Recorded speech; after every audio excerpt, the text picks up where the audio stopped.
wasn't this news released? Because it would create public hysteria. There would be an absolute panic. Yes, I suppose you're right. There'd be riots in the streets. It would make an invasion from Mars seem like a Sunday school picnic.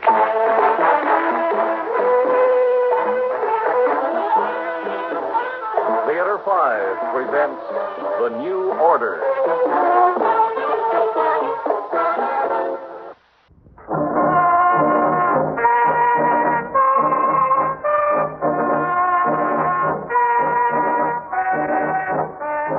Come into my office, gentlemen. Oh, thank you, Mr. Garson. Thank you.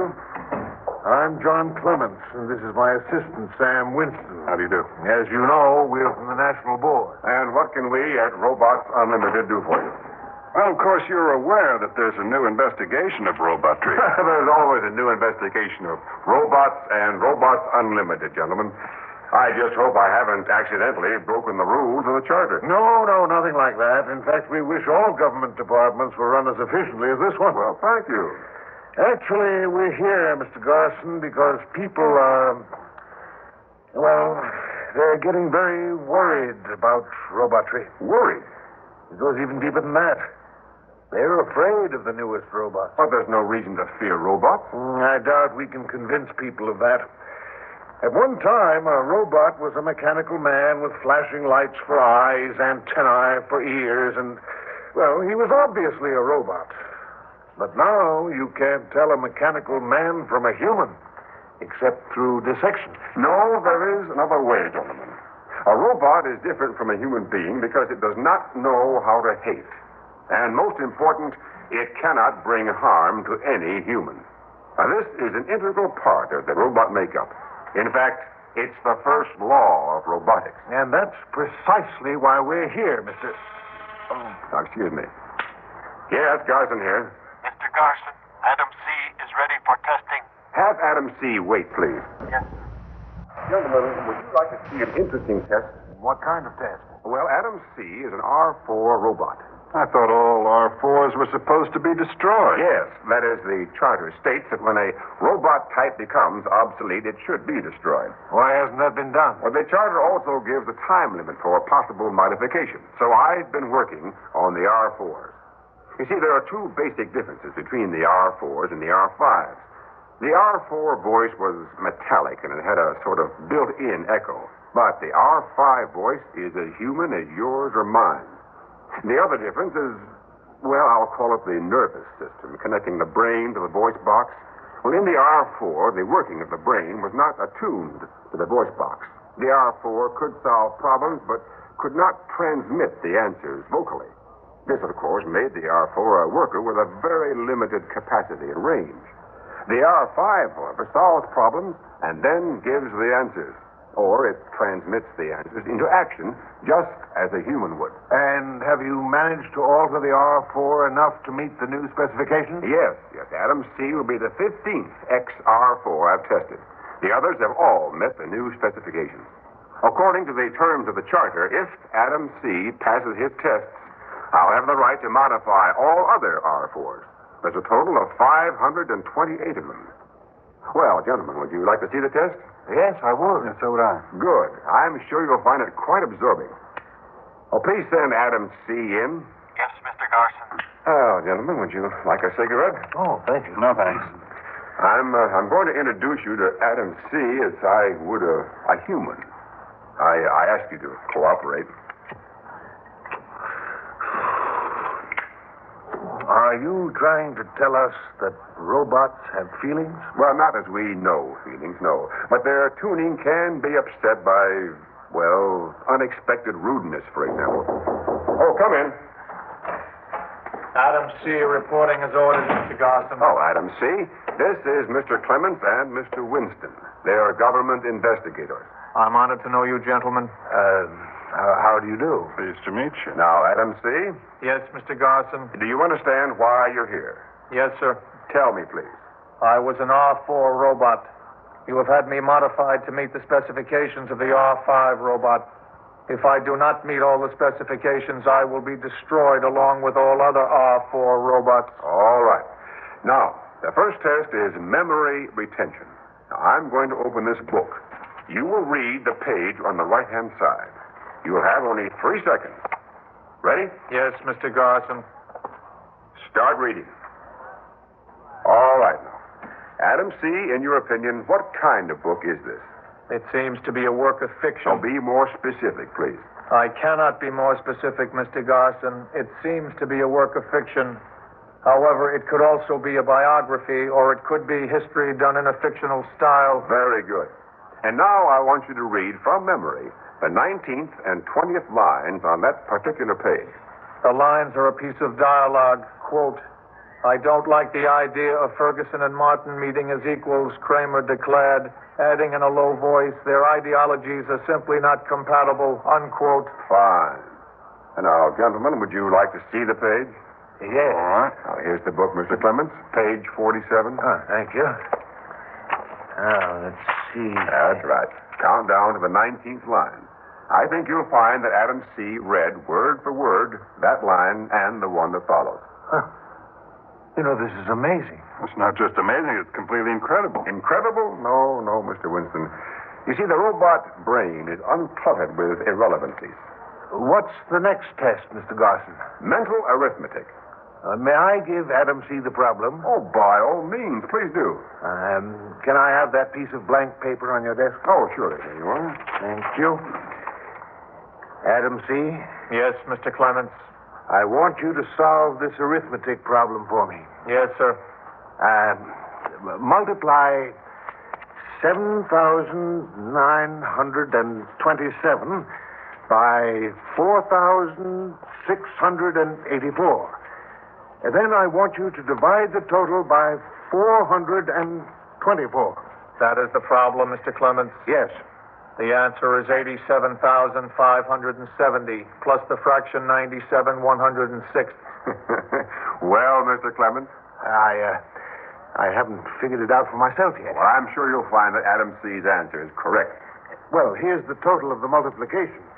37,130,068. Correct, Mr. Clemens. You can prove the answer quite simply by... Yes, I know how, Mr. Garson. Well, Adam C., if Mr. Clemens finds your answer to be correct, you may return to the waiting room for further instruction. Yes, Mr. Garson. Well, the answer is correct, all right. That'll be all, Adam C. Goodbye, Mr. Garson. Gentlemen, being with you has been a pleasure.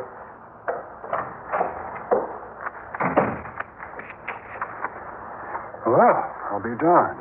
Makes one feel rather inferior, doesn't it? Mr. Garson, before this test, we were speaking about the first law of robotics. Oh, yes, so we were. Well, I think we're all aware of the fact that without this safeguard of the first law, Robots Unlimited would never have been granted a charter. In fact, the manufacture of human-type robots would not have been permitted. That's true. However, there is one man who can alter this first law. Professor Albert Dean, inventor of the human-type robot. And Professor Dean has been missing for the past 5 days. Missing? He disappeared from his home 5 days ago. Why wasn't this news released? Because the newspapers would pull out all the stops. There'd be panic. For the same reason, we didn't release another fact. That Professor Dean had been experimenting with a new robot. One to which the first law of robotics does not apply. You can imagine what the newspapers would do with that. Yes. This new robot type, did you know that Professor Dean was working on it? Well, yes, I did. Well, at least there was a rumor to that effect. And did you approve? Well, it makes small difference how I felt, Mr. Clemens. The matter was out of my hands. Professor Dean wasn't and isn't under my supervision. Yes, well, that's true enough. He was our responsibility. Mr. Garson, you were selected as general manager of Robots Unlimited because of your excellent record in government service. Your background of loyalty is impeccable. Thank you, but what is it you're trying to say, Mr. Clemens? We're expecting that you cooperate with us in this matter. Well, of course. Just tell me what it is that you want me to do. Well, at the moment, Winston and I would like the run of this building and the grounds. Very well. Feel free to go anywhere. Then later on today, we'll probably have another talk with you. Anytime at all. Good. I don't think I have to tell you how important it is that we find Professor Dean as soon as possible. Now, that's rather obvious, Mr. Clemens. The professor's knowledge of robotics can be a very dangerous thing if, for instance, he were kidnapped by a foreign power. Exactly. Well, thank you for everything. Gentlemen, if there's anything else that you need, just let me know. We will, and thanks again. Thank you.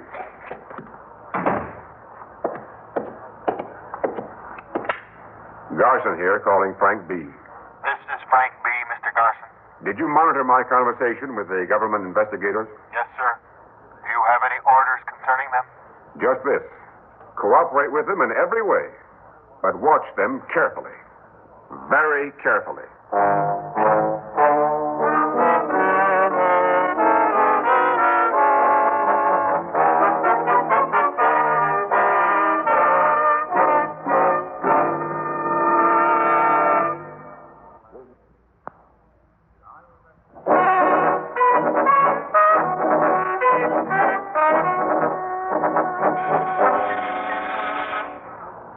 Yes, Garson here. Frank B. reporting, Mr. Garson. Investigator Clements has found his way into the corridors beneath the building. He is now in the restricted area. What are your orders? Have some R5 standing by. I'll take care of this myself.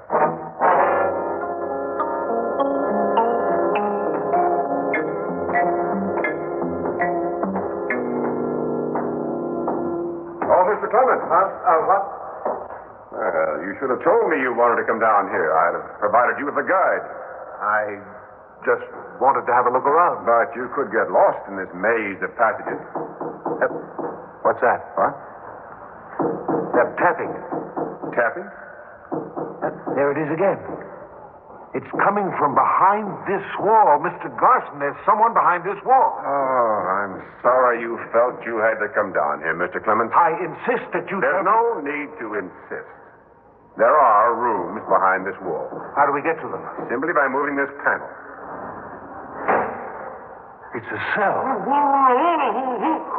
Who's that? Come along, Mr. Clemens. Meet Professor Dean.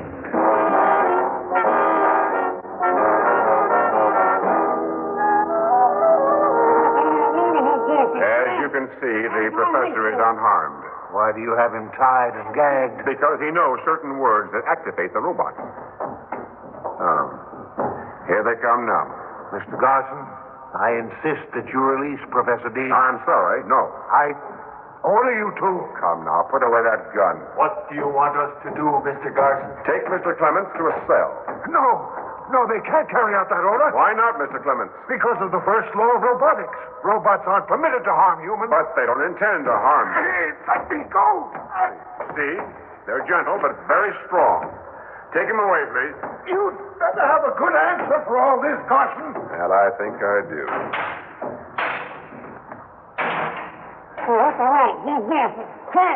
Yes, Professor Dean. Oh, believe me, we don't enjoy keeping you prisoner, and we'll set you free just as soon as you change your mind. No. Well, I'm a patient man, Professor. The emergency alarm. Mr. Garson, please come to your office.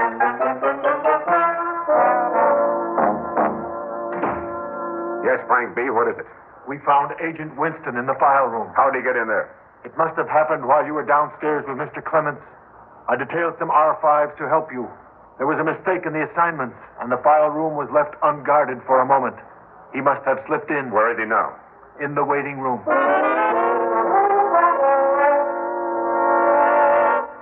Mr. Garson, I think you better tell these robot friends of yours to let me go. I'm afraid that's not possible, Mr. Winston. Look, the kid gloves are off. I suggest that you cooperate and tell us all you know. It'll go a lot easier with you. You see, I had a good look through your files. So? I found a lot of information on Professor Dean, incidentally. Do we have to speak in front of these robots? Why? Do they make you nervous, Mr. Winston? Yes, they do. But why? Have you forgotten the first law of robotics? They can't harm you. However, if you insist, I'll ask them to leave. Oh, Frank B., if you don't mind. Not at all, Mr. Garson. We'll go. Now, Mr. Winston, we were speaking about Professor Dean in the files. Please go on. After I read through certain papers in the files, it looked to me like a fantastic plot was taking form. A plot? Against our government in particular and against humanity in general. Well, that is fantastic, Mr. Now, Winston. please don't act so charmingly coy, Mr. Garson. You're part of it. You've got to be. How could Robots Unlimited be plotting against the government? Our R5s are unable to harm humans. Well, the first law of robotics is an inherent part of their makeup. And don't forget, if we were using robots to overthrow the government, well, we'd have the army to contend with. The first law would operate against them. That's what you want people to think. Yes, the R5s obey the first law.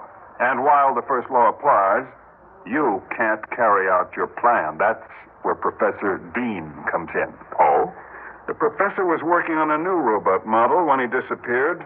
A model that does not obey the first law. A robot that would carry out an order to kill. Ah, now we begin to see the ramifications of this fantastic plot. You have 800 R5s and more than 500 R4s that you're modifying. Now, that doesn't take into account the robots you're probably manufacturing in secret. In secret? Oh, you didn't see that in the files.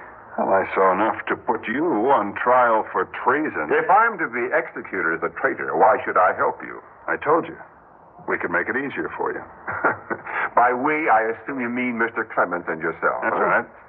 But I'm afraid Mr. Clements is in no position to help anyone. What do you mean? Listen. Garson here. Connect me with Mr. Clements' cell, please. Cell? You're connected, Mr. Garson. Clements? Clements, this is Garson. Garson, listen to me. If you don't let me out of this cell, so help me on. Well, I trust that convinces you, Mr. Winston. You see, your friend Clements made the mistake of wandering into a restricted area, just as you did. Who's giving the orders? You or Professor Dean? Professor Dean is in the cell next to Clements. I should have known. You kidnapped him. Yes. The professor was not amenable to my plan. You see, Professor Dean not only made a robot that did not obey the first law, but in doing so, he found a way to nullify the first law in other robots. And has he told you how to do it? He can't have. Not if you've got him in a cell. He will. And then I'll nullify the first law in all robots. And as they're tuned to my voice, they will obey my orders. Oh, by the way, there's something that isn't in the file room. I don't have to manufacture robots in secret factories. Robots can reproduce themselves. It's very simple. Each robot will manufacture another. Double a penny 30 times, Mr. Winston, and you get over 1 million pennies. In no time at all, I'll have a huge army of indestructible machines. What's happened to you, Garson? No one in government service had a better record than you. You were the last man we thought would turn true. You don't know me very well, Mr. Winston. That's just about the biggest understatement I've ever heard. And we thought Professor Dean was the security risk. The professor has an IQ of 195, yet he's a fool. By helping me, he could be the most powerful man in the world. I cannot understand men like him, or you. Spoken like a true paranoiac. Isn't it strange? You devise a perfect form of government, an infallible method of controlling the world, and you're called insane. Remember, Mr. Winston, robots are not susceptible to bribery. They can't be blackmailed or intimidated or flattered or fooled. Can you say the same about our politicians and government office holders? Can you? No, we're all fallible. And you're at least as fallible as the rest of us. No, and what makes you say that? Because you're wrong. Your plan just won't work. Why not? Because your plan depends on Professor Dean. He's a dedicated scientist. He knows that if he alters the first law of robotics, whatever happens will be his responsibility. This is why he won't help you, no matter what you do to him. But he will help me for the simple reason that he is only human. Sooner or later, he'll weaken. It's only a matter of time. You're fast running out of time, Mr. Nothing Garson. can stop me. Oh, maybe I can. What good is locking that door going to do? I'm going to kill you, Mr. Garson. Oh, a gun, just like Clements. You all run so true to form. Put it away. You leave me no alternative but to kill you. Do you think shooting me will stop my plan? Without you, the robots would have no leader. And they won't do anything to me for killing you because they'll obey the first law. Ah, I see your reasoning. You think you'll get rid of me and then free the professor and Clement. No, Garson, don't move toward me. What are you afraid of? You have a gun. Don't take another step. Well, shoot, Mr. Winston. Shoot. All right.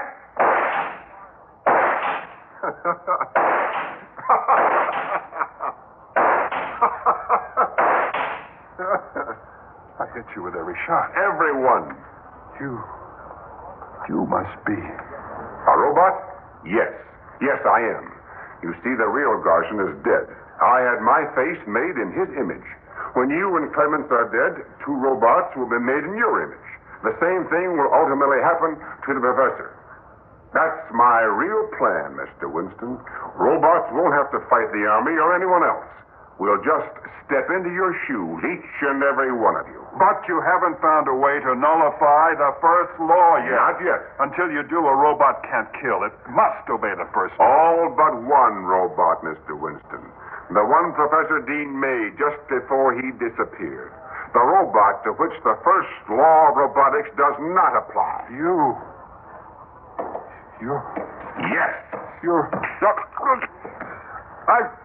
I am that robot, Mr. Winston.